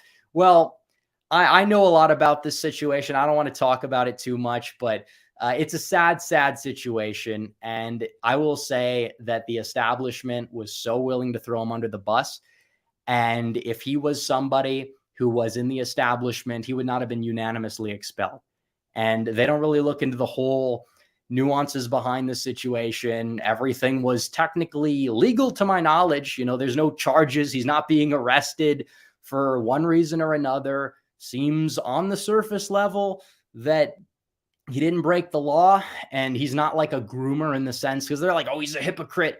Like, I don't know what fully went down. I'm going to be real, or I'm going to say that I don't know what fully went down. But like I said, it's a sad situation. And if that was somebody like a rhino in Texas, which there's a lot of rhinos in that state house, would this be happening to them? I don't think so. Okay. I don't think they would have taken the same angle for various reasons, but that's pretty much about that. Thanks for the super chat. Richard says, anyone better for VP than Zeldin for electability? Well, I don't know. We'll have to see what the choices are. I'm down for Zeldin. I think Zeldin is somebody that could kind of bridge that gap with the people that might be a little disaffected. The fact that Trump got his endorsement spoke volumes, and nobody ever talks about that, but it's true. Like the fact that you had somebody who was almost a shoo-in to endorse DeSantis turn on a dime. And you saw that with Ogles in Tennessee. People thought he was going to endorse. You saw that with a ridiculous amount of people. And it's like, yeah, about that. Kyle Beckman for $100 says, and thank you very much for the super chat, says, happy birthday, Red Eagle. I have loved your political analysis and your polling interpretation for years. As a guy who has an undergrad in political science, member of the National Honor Society, and a Juris Doctor with over a decade of experience, I know you do great. Well, thank you. And I appreciate the super chat. Biggest of the night. If anyone wants to top that, be my guest. But until then, you are crowned the king of donations. So thank you. Joshua Excel says, happy birthday, Jack. Thank you. Mia's Beth says, happy birthday. Americans, when voting for POTUS, don't think about repercussions internationally. How can Americans do better thinking about the world and not just the U.S.? Foreign national here. Well, when it comes down to it, I think that when it comes, we have to take care of our own first. And I think everybody else can take care of their own first. Everybody else does for a large portion of it, yet we're always the ones that have to bear the burden. And we have to think about internationally when it comes to the stability, but we always have to look at it through the American lens. And we don't want to be sending money to foreign conflicts, especially but at the same time, if Trump wants to go and have peace in certain places around the world, I think that's fine, but not at the expense of the American people. And when you have somebody like Trump, whose foreign policy skills are unmatched, and he can go out and negotiate peace in certain Middle Eastern countries, and he can negotiate a peace deal with Russia and Ukraine, which I know he can do. And that's a very, very good thing. And I think we need people like that, rising in the ranks in politics. Because like I said, Trump's not going to be around forever. You're going to have to be able to win elections with competent people when he's gone. And this is true. So what are you going to do? You need you're going to have to find talented people that can go and think in a different way and go and negotiate. So we do have peace around the world, but not at expense of us. We don't want to be spending money in conflicts that we have no business in, that don't benefit us. But at the same time, it's like, yeah, if something can pose a threat, like let's say China takes Taiwan. Taiwan has our chips. Okay. We should have our chips here. I'm not talking Lay's chips. I'm not talking Better Made. I'm not talking Ruffles, Cheetos, whatever you call it. I'm talking the computer chips. And they have them. We should have them here, right? Taiwan is Taiwan. Why are they in Taiwan? They should be here, obviously, for whatever reason.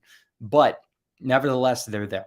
China wants to take Taiwan, negotiate a deal. I don't think it's an important thing to antagonize China too much. They're an adversary. We need to stand up to them where necessary. But I mean, this whole, we need war with China, like that's a neocon thing, believe it or not, by and large, because they want more conflict and they want to get us into World War III. We can't afford that. We can't have that. The defense contractors would love that though.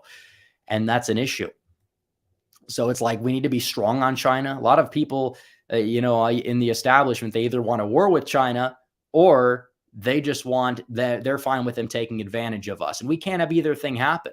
But the main problem with China is the fact that they could easily, mess with us with trade and all these other things. And they're a rising competitor. And we're at fault for how they got to the size they are today. Blame our politicians first and foremost, above anybody else, on both sides of the aisle, by the way, both sides. Matthew Pacheco says, Bush 2000, Biden 2020 voters are the cringiest. Yeah, I agree. I mean, when it comes down to the whole disaffected Republicans, they're not that common. They're less common than you would think. I will say that a lot of the people that voted for Trump voted for Bush. You have the disaffected, Midwestern who may not have voted for Bush, or you have the Obama Trump voter. You do have those people. They do exist. Make no mistake. But I mean, I will say that there is like this notion that everybody who voted for Bush in 2004 was like an urban or like a suburbanite, which again, Bush did better with them. But like there were a lot of your Trump supporters were lifelong Republicans. Like this is true and vice versa. So, I mean, it is true. But the people that do switch the other way, if you are a Bush voter and you vote for even McCain or Romney, and then you go vote for Hillary Clinton and Joe Biden and get a vote for Biden again, probably wouldn't even, by the way, a lot of them wouldn't even consider somebody like DeSantis as the nominee for the Republicans. It's like, yeah, no, those people are the utmost worst overall. They're the worst type of people, in my opinion, in politics. So let's see. All right, we don't have any more super chats. This will be the last call. We're gonna keep it moving here, but I do appreciate everybody for tuning in. We did a lot of ground that we covered tonight, and we are likely going to be doing a video tomorrow, and maybe not a stream on Sunday because I'll be out of town. But maybe I'll find a way to stream the Kentucky results on Tuesday. I believe they are on Tuesday, or I don't know what day they're exactly on, but they're coming up pretty quickly. So whenever that is, I will be streaming them. Miss Winnie for 5 says, happy birthday, Rep. I appreciate your intellectual honesty and maturity. Trump 2024. Well, I agree. Thank you. I appreciate it. Appreciate all the kind words tonight. We have a lot of them, and that's a very good thing. They will not stop. They will not stop what we're working towards here. All right. They're not going to stop that. As much as they want to, as much as they want to lie, as much as they're paid to come at influencers who happen to go after the truth, well, it's not going to work at the end of the day. It's not. In one way, shape, or form, we're going to win. In one way, shape, or form. And I can say that much. Whether you want to say this is, a little bit of a loss you're taking here, well, guess what? These things happen, and there's reasons for them. Some things you don't foresee. Some things you're a little overconfident of, maybe you rework, but we're doing that. We're doing very well in terms of our perception right now ahead of 2024. And a lot what we've said over the past few months has been proven 100% correctly. And we'll see what happens between now and then. Ronald M. Safko says Trump will stand up to the military-industrial complex, the neocons, and the warmongers in both parties, and that's how he wins. true.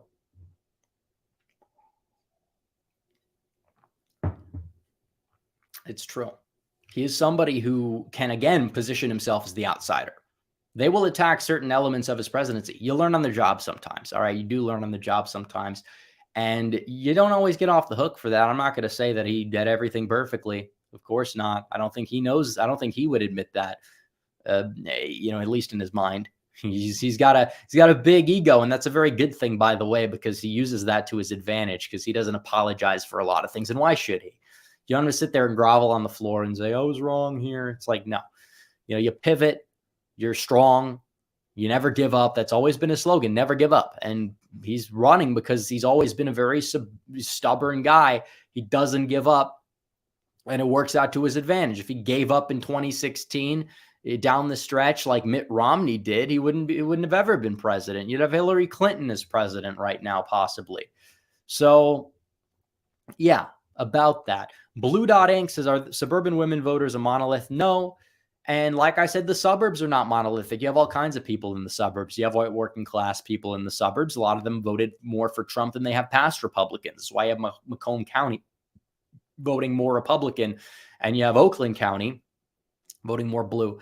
When it comes to Michigan, your two counties, one is more blue collar than the other, even though there are a lot of blue collar individuals in Oakland County, and they're going to keep it closer than like a county in Northern Virginia, like Fairfax or whatever. But I mean, no voters are really a monolith, but suburban women, if you're pandering to specifically like those wine moms, yeah, you're not going to get them back. You're not.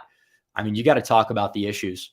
And the same thing goes for whatever other demographic that is moving away from you. It's funny because the one group Trump really didn't fully do this whole outreach pander routine to a large degree in 2020 was Hispanics. And that's the group he actually did the best with, surprisingly. He spent a lot of energy on black voters, got probably 1% to 3%, depending on the exit poll, more than he got in 2020 or 2016. And he probably would have gotten that anyways if he focused on those disaffected voters in the rural Midwest. It's like you can get 10% more of the black vote, still lose. But if you get 2% more of the white working class vote, you win. It's like that sort of thing. It's not politically correct to say for some reason, but it's entirely true. You have to chase the voters, and you'll probably bring all together. You'll do better with all groups if you have a winning message, but people crave authenticity. You're not going to outwoke the left through the whole BLM routine, go at the RNC stage and talk about Jacob Blake being like a martyr. He didn't die, but he was clearly at fault for various reasons, and Kenosha was destroyed because of a lie. And a lot of cities were destroyed because of lies, because of what we saw in 2020. And you saw that in real time. And the people that were called out for it, called it out at the time. A lot of them got censored, blacklisted, etc., temporarily at a minimum. But it's now we know that all of those people were proven correct, regardless of whether it's the BLM narrative or if it's the whole COVID narrative or any narrative the establishment has. Most of the times it's wrong. I remember I was one of the first people to come out and say, you know what, the whole Ukraine stuff, it's hysteria. We shouldn't escalate this conflict. It's not our business. Everybody, even probably about 10 to 15% of the audience was disliking the first video I put out. But I don't think anything on this channel is aged as well as that video, because it's been proven correct. But the establishment media that controls the narrative, and even now a lot of them, and Fox News, I'm not everyone at Fox News, obviously, but there are a lot of people within those circles that now have to, even if it's posturing politically, have to say that we should be de-escalating the conflict. So DM Production says, somewhat off topic, what are your thoughts about the 13 keys of the White House and Alan Lichtman? Well, I mean, they're not always perfect, and he keeps changing the rules about the 13 keys. And even so, you want to look at those 13 keys. I mean, I could pull up the 13 keys right now. Keys to the White House, 13 keys right now, midterm gains, which again, even though Republicans had a disastrous midterm, that key has technically been proven that has been proven false, because Republicans gained in the House. It wasn't a ridiculous gain, but they still gained. No primary contest. I mean, depending on how you define that threshold, Biden has primary challengers. That one could be proven false. Incumbent seeking re-election, that one's going to be proven true, assuming it's Biden. No third party. I mean, we don't know that. We'll see what like these other like grassroots groups that want to run candidates do. Strong short-term economy. I mean, being in recession, they're changing the definition. Who knows? Long-term economy. I mean, even if we assume those are technically true, how many are false so far? You have like what, 2 major policy change? What has that been exactly? Like, I don't think you can prove that there has been one. No social unrest. Who knows what's going to happen with BLM? No scandal. I mean, depending on how he defines a scandal, because you could say Biden's had scandals. We've had a foreign failure. We've had no major military or foreign success. We don't have a charismatic incumbent. And I mean, Trump, again, does count as an uncharismatic challenger because of the fact that for some reason, Lichtman doesn't view him that way, probably because of the fact that it's like, you know, he's only charismatic to his base. But still, it's like, even if you use these 13 keys, what, 6 or 5 or fewer have to be false, 6 or more have to be false for the incumbent party to lose. I mean, depending on what exactly happens, it seems like 4 of them have already technically been turned, at least for now. You're going to need to turn 2 more. So I don't know. Like I said, it depends on how you define these things. Like, what counts as social unrest? What counts as a foreign or military failure or a success? These things technically add up. So I don't know. Again, it's been proven wrong before. 2000, they had to change it a little bit.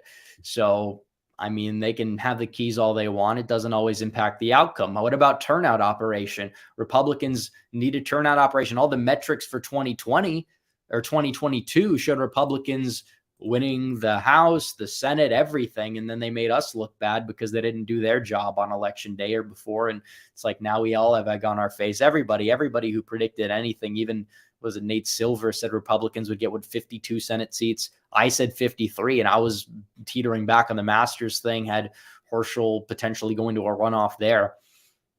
It's like, okay, well, we got the Herschel one right eventually because our runoff prediction was pretty much on point. So what do we have? 47 out of, or 47, not 47 out of 50, but we only got 4 wrong at 36, 32 out of 36. That's like an A grade, by the way.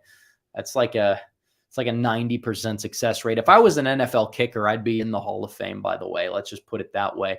So we'll see how it is at the end of the day. It's not even about, I'm not going to sit here and hedge my bets on my prediction record here. What I'm going off of is what we see. And it's possible Trump wins. It's possible he doesn't win. But can he win? Absolutely he can win. There's no reason to believe he can't win. $50, Eunice Ikemoto with the super sticker. Thank you. By the way, thank you. Everybody who's donated has been doing their part tonight. And it's like super chats like that. Now we keep the stream going a little bit, right? But thank you for the super chat. I appreciate it. Everyone is coming together. We're supporting the channel. That's great. But it's like, in terms of the town hall, I mean, I'd like to see Trump talk to the voters where he's not interrupted every 5 seconds. And the fact is, Trump goes out there and says his like controversial comment, "You're a nasty person." It's like, she was being a nasty person. Like, what do you expect him to do? You expect him to sit back there and just take it? Like, he's somebody that fights back. Like, what is this? The best DeSantis could say is like, excuse me. Like, even then, would he even have the guts to? I saw his debate prep. I'm not like concerned with anything he said in the debate prep, but it like showed that he was a little clueless.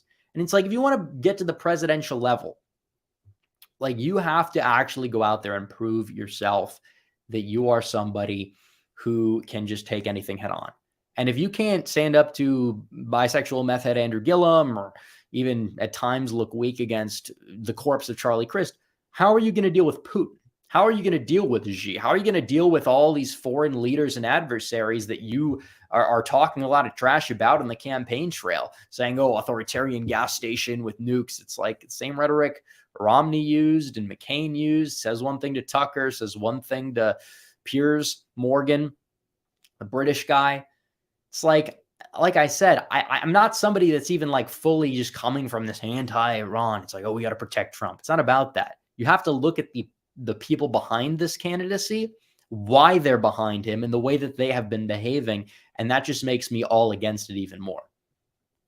Because he doesn't have to do this. It's dividing the party and it's irritating. It's irritating me. It's irritating a lot of people. And even if Trump wins the nomination, but you have a divided party, his chances do decrease. And, obviously, if Trump wins the primary against Ron 80-20 in Iowa, it's over. It's over for Ron, and the party would pretty much have to unite and bend the knee. And people that are going to say, I'm voting for Biden for like a day are going to be clowned on, and they'll bend the knee at the end of the day too. Like your average paid influencer is probably like 25 years old anyways. These people are very impulsive. They're very immature for the most part. And a lot of them are probably fake. I mean, like the AI generated Kalyan guy saying Trump is evil, Republicans are the racist party, but then you support DeSantis. It's like, why not just vote for Biden at that point? Like, why not just support Biden if that's what you care about? If this is what the Republican Party is going to become, if they're not going to fight like in the slightest degree wokeness, because I'm like, yeah, I agree. Vote red no matter who most of the time. We agree with that. But like I said, if that's what they're going to be, we're going to be BLM and tax cuts. What difference is that? You're probably going to get that with the left in a few years anyways. I mean, at that point, you might as well vote for Dark Brandon. Like what are they trying to do here? Like if this is their end game. And it's like, I know that like, it's funny because the whole argument in favor of DeSantis from a lot of these people is, oh, he's like the anti-woke guy. Then a lot of the influencers that are like paid to prop him up, they're the woke people. I don't know. I'm just like confusing. Let's see. But it's like you have this like Pavlovian defense to anything like anyone else besides Trump does in this movement. But anything Trump does, it's like evil. It's like even the election stuff. DeSantis would be a flip-flopper now if he happened to come out and say everything was completely fine a couple years back, because he supported the electors plot on multiple occasions back in December of 2020. Does that make DeSantis an election denier? And if so, why is he flip-flopping on it now? So even in that, it's like, is that even a winner for him in a primary? Like Trump should just say that, like, you supported this. Look what you did. You're the one flip-flopping now because you're a dishonest politician. And if he says that, then he automatically wins on that issue with a lot of people, because obviously he'll have his A-logs or just critics. A-log is a term people use for like people that just hate something like vastly. They're just diehard critics. No matter what they do, they could do nothing right. And sometimes, it's warranted, but a lot of times in this case, it's not warranted. So Richard says, who would you rather have lead the U.S., Bukele or Orban? I like Orban a lot, so I'd go with him. Bukele's the El Salvadorian guy. He's done a great job with crime. I just don't know enough about him. I'd have to look at his other policies, but I mean, he's done a great job down there, making that from the most dangerous country in the entire world to one of the safest in North America. It's wonderful. And how did he do it? Tough on crime. That'll do. And Republicans not being tough on crime or saying, oh, Biden's crime bill was too harsh and racist. Yeah, I mean, like, I no wonder why you're going to lose ground on that issue. Like, for some reason, Democrats are even the people in, like, I know exit polls are trash. People in Pennsylvania in the Senate race who said crime was their number one issue, they voted for John Fetterman over Oz. It's like, are you serious? Like, our messaging is that bad that Fetterman won that vote in the exit polls? Fetterman, he's like brain dead, literally. That's not even like, I feel, you almost feel bad. And honestly, it's at times like his campaign is like, it's comedy. You laugh at some of the things he does because some of the things he does are objectively funny. You die laughing at debate highlights. I guess the one silver lining in that Senate race was, yeah, now you have a meme in the Senate, but that meme is a far left meme that comes at a cost, and it doesn't exactly work out to our advantage. Shout out to Marshall Forward for the 5. All right, I think we're going to have to end this stream. We've been going on for an hour and 45 minutes almost. We've done a great job. You guys have done a great job. Trump did a great job last night. Everybody's coping. They're melting down. It's brutal. It really is brutal to see what's going on. Like, the fact is that they're like getting ratioed. The pro-DeSantis influencers getting ratioed. I'm going to pull this up because it's funny. They were like, oh, Trump is not what he was in 2016. He's caving to CNN by having a town hall. You know how many town halls he did in CNN back in 2016? Like, were you born yesterday, dude? Were you born yesterday? You're acting like it. So this is from John Cardillo or Cardillo. I don't know how you pronounce his name. I'm not really sure. It's like a Spanish pronunciation, but whatever. John whatever, says Trump walked right into CNN's trap and he's getting crushed. This is not the guy I supported in 2016 and 2020. Don't embarrass yourself trying to spin this as anything but a disaster. He embarrassed himself. He got completely ratioed. And this is somebody who has hundreds of thousands of followers, a lot of DeSantis fans there. Probably some are switching. I mean, there are people in our Discord that were pro DeSantis, but we're not like that cringe about it necessarily compared to a lot of other people. They are supporting Trump now just because of the town hall. So this is a net win for him, a massive net win for him. I don't think it hurts among independents either. I don't think it helps necessarily, but this isn't about winning independents. It's about getting the base on board for the primary. And for that, he proved to people he's still same old Trump. In fact, in some ways, he's even better. And everybody who else disagrees is just coping and lying. It's funny to see, but whatever. It was a good birthday present from Trump to just go out there and just man the room against CNN like it's the old days. I was just like, when you're actively cheering the guy on when you're watching something, it's like, there you go. That's our boy. That's the feeling I had. Ben Sinek says, you think Rufus's taxi driver switched to Trump? No, taxi driver was for Trump before the debate, which is town hall, and then now switches to DeSantis and then says that he would crawl over broken glass to vote for Biden if Trump is the nominee, because that's how these people think. And it's funny. It's very funny. Don't get me wrong. We could laugh about it all we want, but it's not a joke. It's not a joke whatsoever. It's honestly a little dangerous, but it's like you look at what's going on. DeSantis is down there in the RCP average. Nate Plastic has him losing by 30. He's at 22.3. He's dipped significantly, and it's insane, man. Oh, boy. Oh, yeah. Here's a good meme. I'm going to pull this one up. Let's see if we could pull this. I'm trying to get some other content in here from the town hall guys. This one, will you accept the results of the 2020 election? No, he won't stop talking about 2020. Oh, it's so true. That's how they operate, guys. It's how they operate. It's the gotcha mindset. They're not like getting the gotchas anymore. Like everyone knows what Trump thinks about it. Everyone knows what DeSantis thinks about it. Or not DeSantis, but like his influencers staff think about it. It's not giving them the win that they think. And like, this is DeSantis' super PAC. What he talked about, what he didn't do in that 2020. They're going on the 1-6 offensive about police officers. Oh, well, whether he will pardon people, because he was asked a question and he said selectively, because there were a lot of people who were cooperating and some have already been released from prison. A lot of people should be pardoned. Maybe if there was concrete evidence people harmed police officers, feds maybe, who knows, allegedly, not saying, we'll see. But if they exist, then yeah, he said he'd pardon them, or he'd pardon people or he would not pardon those people, but he would pardon people who followed the law that day and didn't do anything super illegal, maybe trespassing at the most. Whether he supports terminating, yeah, whatever. He basically said, we'll look at what happened. He's just going, if there was actually an abuse of power from our government, you'd have to look into certain things here and there. That's what he's kind of going off about. But it's like, okay, is that a big deal? DeSantis was somebody who also said the same thing about the elector plot.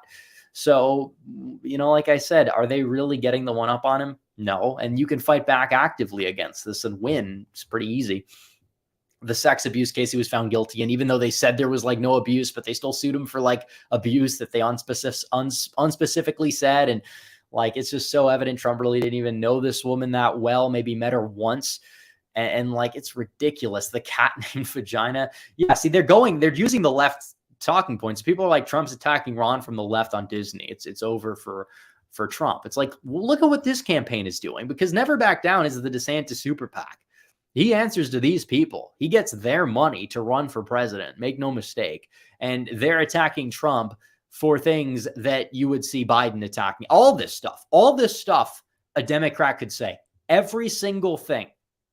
Literally every, not even like what, they're not even attacking him for being bad on messaging. They're not attacking him for like even the wall gaffe. Because the wall gaffe, I understand. It's like, yeah, he didn't build the wall. He said, we finished the wall. Then he said, oh, no, we repaired some of the wall. Like, yeah, he repaired miles that needed to be repaired. And then he built dozens of miles of new wall. We get it.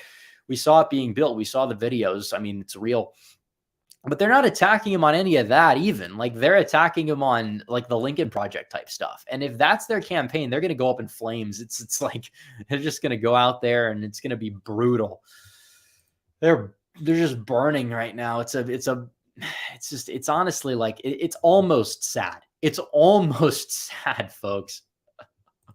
Almost sad. It's like, if you're still supporting the DeSantis campaign, like, get on board. Like, what are you doing? Like, if you're worried about Trump not winning, he's going to win the nomination. He can win the general. Get on board. There's no reason, unless you're being paid by these people, to be shilling Ron DeSantis right now for 2024. There is no reason. Don't like something Trump says? Fine, I get it. You know, there are things that he might change his tune on. Okay. But either way, look, Trump's going to be the nominee. You might as well get behind him now. That's not Trump holding the party hostage or me holding the party hostage. That's just reality. DeSantis has seen no gains, and they claim Trump's popularity is dipping, he's embarrassing himself. Then why is he gaining in the primary? Why is he gaining? You know, even if you want to say it hurts him in the general, he's going to get that nomination. Get behind him, or you're going to suffer even greater losses in the general election if you don't. That's how it works. No reason to. And I'm not coming from the McCooltist perspective, but if your only takeaway from this is if you support Donald Trump over Ron DeSantis, you are in a cult. That is not winning messaging at all. Like that's like, you're the ones like holding the party hostage right there, the way that you're saying it, because they're just in the Never Trump cult, which is a far like more egregious cult.